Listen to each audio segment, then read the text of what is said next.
Shalom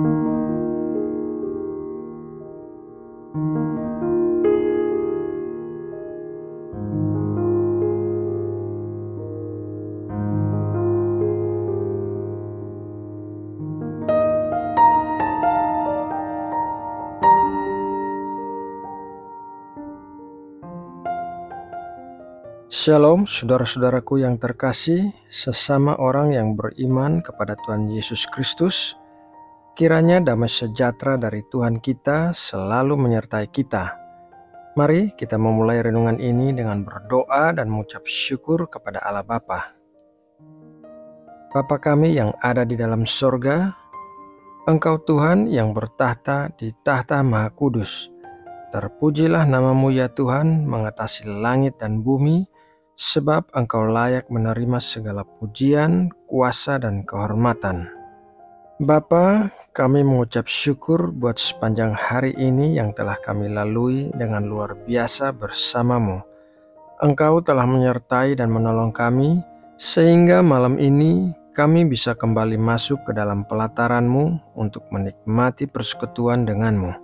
Berbicaralah ya Bapa, dan berkatilah kami dengan firman-Mu yang hidup, sehingga menjadi kekuatan bagi kami. Terima kasih ya Bapa, dalam nama Tuhan Yesus Kristus kami berdoa dan mengucap syukur. Amin. Saudara yang terkasih, kisah dalam renungan malam ini adalah sebuah kisah yang sering diceritakan oleh hamba-hamba Tuhan. Kisah ini adalah sebuah kisah yang luar biasa, dan seperti halnya dengan semua firman Tuhan, kisah ini memiliki banyak sisi yang bisa kita pelajari, sama seperti berlian yang memancarkan cahaya yang berbeda dari sisi yang berbeda. Jadi, saya berharap kita semua membuka hati kita kepada Roh Kudus yang akan berbicara kepada setiap pribadi melalui renungan ini, sehingga kita tidak kehilangan pengarahannya akan hal-hal yang harus kita lakukan sebagai respon atas firman Tuhan yang kita dengar. Mari kita mulai dengan membaca kisah dalam Markus 2 ayat 1-5. Kemudian sesudah lewat beberapa hari, waktu Yesus datang lagi ke Kapernaum, tersiarlah kabar bahwa ia ada di rumah. Maka datanglah orang-orang berkerumun sehingga tidak ada lagi tempat, bahkan di muka pintu pun tidak. Sementara ia memberitakan firman kepada mereka, ada orang-orang datang membawa kepadanya seorang lumpuh digotong oleh 4 orang.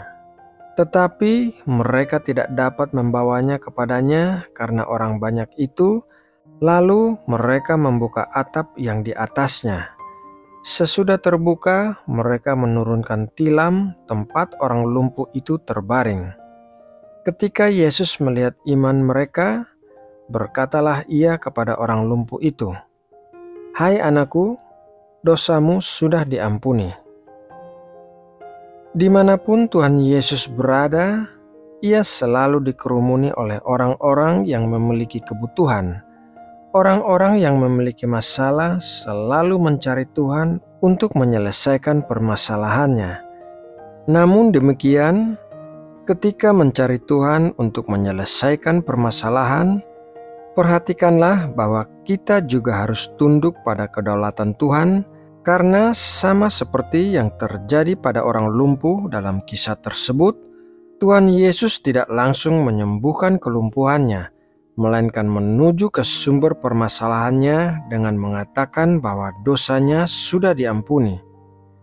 Seringkali kita datang kepada Tuhan dengan suatu permasalahan, namun Tuhan bekerja di sisi lain yang terlihat tidak berkaitan dengan masalah yang terjadi. Dalam hal ini, kita harus mempercayai bahwa Tuhan tahu yang terbaik bagi kita. Dia tahu akar permasalahan yang sebenarnya, sehingga kita harus membiarkan Ia melakukan pekerjaannya di dalam kita. Seorang lumpuh yang digotong oleh 4 orang datang kepada Tuhan Yesus untuk mendapatkan kesembuhannya. Ketika sampai di depan rumah tempat Tuhan Yesus berada, Rumah itu sudah dipenuhi oleh orang-orang sampai di muka pintu pun tidak ada tempat lagi. Di saat itulah mereka menunjukkan iman mereka yang tidak mudah menyerah. Mereka melihat kumpulan orang di depan mereka yang menghalangi kesempatan mujizat terjadi bagi mereka. Mereka bisa memilih menyerah dan kembali pulang ke rumah karena tidak bisa menembus kerumunan orang banyak untuk mencapai Tuhan Yesus. Akan tetapi, iman mereka membuat mereka mencari kemungkinan-kemungkinan lain yang bisa mereka lakukan untuk bisa mencapai tempat Tuhan Yesus berada. Kita membutuhkan mujizat atas permasalahan kita. Namun seringkali kita terlalu cepat untuk menyerah karena melihat kumpulan orang yang menghalangi jalan di depan kita. Iman yang tidak mudah menyerah akan mencari jalan lain yang bisa dilakukan untuk menerima mujizat yang diharapkan. Jika berdoa tidak memperlihatkan hasil, maka cobalah pujian dan penyembahan. Jika hal itu tidak berhasil juga, cobalah berpuasa.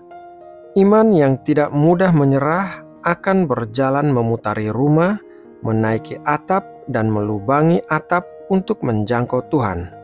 Lakukan apapun, tetapi jangan pernah menyerah. Dikatakan dalam kisah itu bahwa Tuhan Yesus melihat iman mereka, dan saya percaya hal itu bukan dimulai pada saat mereka melubangi atap, tetapi pada saat mereka melihat kumpulan orang banyak di depan mereka dan memutuskan untuk tidak menyerah. Itulah saatnya iman mereka dimulai. Saudara yang terkasih, saya tidak tahu apakah ada di antara saudara yang sedang mengalami masalah yang berat dan membutuhkan mujizat, namun di depan saudara ada penghalang yang susah untuk ditembus. Jika demikian, maka belajarlah dari iman kelima orang ini, yaitu tidak mudah menyerah. Carilah kemungkinan-kemungkinan yang bisa dilakukan untuk bisa menerima mujizat yang saudara harapkan. Percayalah bahwa Tuhan melihat dan memperhitungkan iman kita. Nah, saudaraku, demikianlah renungan malam ini, dan semoga saudara diberkati dengan tuntunan Roh Kudus yang berbicara secara pribadi kepada saudara lewat renungan ini. Sekarang mari kita berdoa untuk menutup renungan ini. Tuhan Allah kami, Tuhan yang kami sembah dalam roh dan kebenaran, kami bersyukur atas firman-Mu malam ini yang mengajarkan kami tentang iman yang tidak mudah menyerah. Berikanlah kami ketekunan dan keberanian untuk melakukan hal-hal yang perlu kami lakukan agar terjadi terobosan dan mujizat dalam permasalahan yang sedang kami hadapi. Berkatilah kami dengan hikmat-Mu sehingga kami bisa mengerti rencana-Mu di dalam hidup kami. Terima kasih Bapa. Malam ini saat kami beristirahat, kami memohon Engkau memberkati kami dengan tidur yang tenang, dilingkupi dengan hadirat-Mu yang memberikan damai sejahtera bagi hati dan pikiran kami. Kami memohon kemurahan dan kebaikan-Mu terjadi dalam setiap bidang kehidupan kami.